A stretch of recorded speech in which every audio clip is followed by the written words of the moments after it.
wabarakatuh. Selamat pagi anak-anak semua. Semangat pagi ya. Nah, hari ini bagaimana kabar kalian ya? Baik? Sehat? Bunda harap kalian semua dalam keadaan sehat, dalam keadaan baik ya. Nah, hari ini kita akan belajar tema 4, subtema 2, pembelajaran 1. Nah, hari ini kita akan belajar tema 4, subtema 2, pembelajaran 1 ya. Nah, apa tujuan pembelajarannya hari ini? Yang pertama adalah melalui teks cerita sosok pekerja, siswa dapat membuat satu pendapat tentang cerita. Yang kedua, melalui tayangan video teknologi penangkapan ikan, siswa dapat menganalisis dua dampak penggunaan teknologi bagi keberadaan sumber daya alam. Dan yang ketiga adalah melalui gambar jenis-jenis pekerjaan, siswa dapat memilih dua pekerjaan yang menghasilkan barang dan jasa. Itu tujuan pembelajarannya. Sekarang, mengapa orang harus bekerja ya? Terus, apa manfaat yang diperoleh dari pekerjaan itu? Nah, setiap orang memiliki tujuan saat bekerja. Banyak yang memiliki tujuan mulia saat memilih suatu pekerjaan. Pernahkah kamu bertemu dengan seseorang yang bekerja untuk kepentingan orang lain? Pernah atau tidak? Tentunya pernah ya. Nah, kamu akan belajar tentang hal tersebut melalui cerita pendek berikut. Nah, Pak Weli adalah kepala sekolah dasar Cemara di pelosok Kabupaten Grobogan, Jawa Tengah. Di sekolah ini, muridnya juga berasal dari berbagai daerah.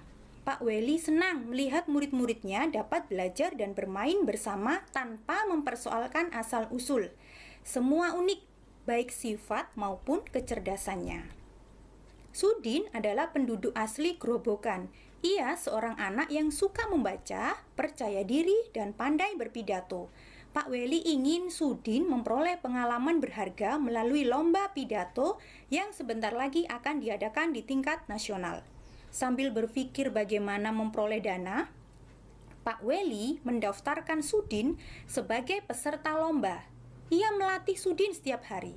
Semakin dekat ke hari lomba, Pak Weli risau. Andai saja gajinya cukup untuk mendanai Sudin ke kota, pikirnya. Hingga suatu sore terlintas ide di benaknya. Dipandangnya kebun pisang di belakang sekolah. Hampir semua pohon sudah berbuah dan siap panen. Esok paginya, ia mengumpulkan guru, penjaga sekolah, serta murid kelas 4, 5, dan 6. Mereka bergotong royong memanen pisang. Kemudian, pada hari Senin pagi, ia mengundang pejabat setempat untuk hadir pada upacara bendera. Bapak Lurah, Kepala Dinas Pendidikan, serta Ketua RW dan Ketua RT dimintanya datang. Apa yang direncanakan Pak Weli?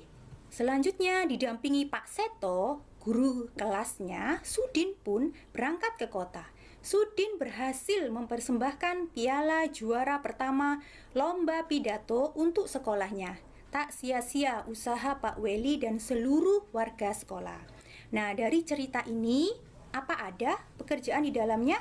Ada ya tentunya. Tadi ada Pak Lurah, ada Kepala Dinas Pendidikan, dan Pak Weli sendiri sebagai, dia sebagai kepala sekolah. Nah, dari bacaan cerita tadi anak-anak, coba kalian tuliskan pendapat kalian tentang cerita tersebut. Nah, kalian tulis di LKPD 1 ya. Yang mana bentuknya? Yang seperti ini. Nah, ini LKPD 1, Bahasa Indonesia. Nanti kalian tulis di sini ya. Nah, sekarang kita akan melihat video tentang pengambilan ikan menggunakan bom ikan. Kita lihat ya videonya seperti apa sih. Nah, lihat tuh. Dia melempar. Nah, apa yang meledak itu? Ya, itu namanya bom ikan.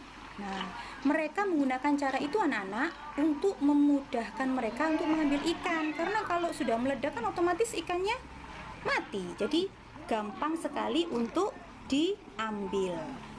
Itu ya. Nah, menurut kalian nih, cara seperti itu tuh baik apa enggak ya? Tentu saja tidak ya. Nah, terus apakah kamu setuju dengan pengambilan ikan menggunakan bom? Jelaskan alasannya. Nah, ini kalian jawab, kalian tulis di LKPD 2. Bentuknya seperti apa? Seperti ini ya.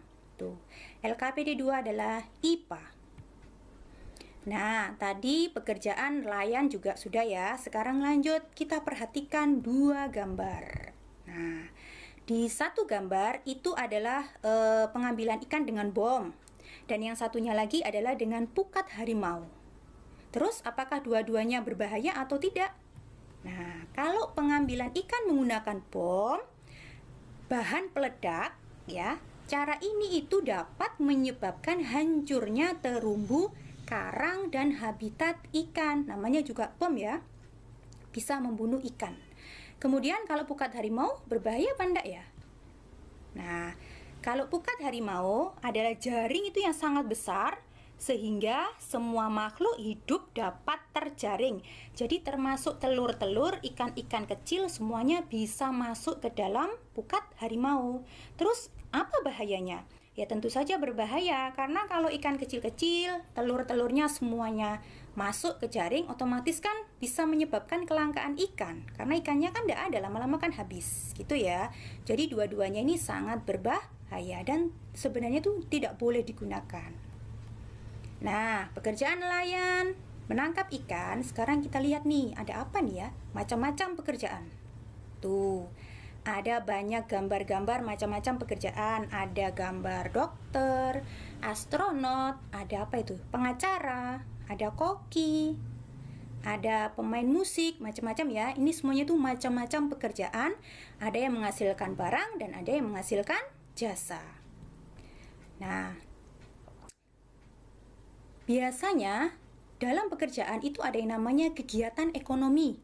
Kegiatan ekonomi adalah kegiatan yang dilakukan untuk memenuhi kebutuhan hidup. Caranya bagaimana? Dengan bekerja untuk memenuhi kebutuhan hidup sehari-hari. Nah, jenis pekerjaan itu ada dua macam anak-anak. Yang pertama, pekerjaan yang menghasilkan barang. Yang kedua, pekerjaan yang menghasilkan jasa. Kemudian nih, ayo mengamati. Di situ ada 5 gambar. Ada gambar tukang kayu, ada guru, polisi, nelayan, dan tambang minyak. Nah, menurut kalian nih, dari kelima gambar ini, mana yang menghasilkan barang? Ya, tukang kayu itu menghasilkan barang berupa kayu.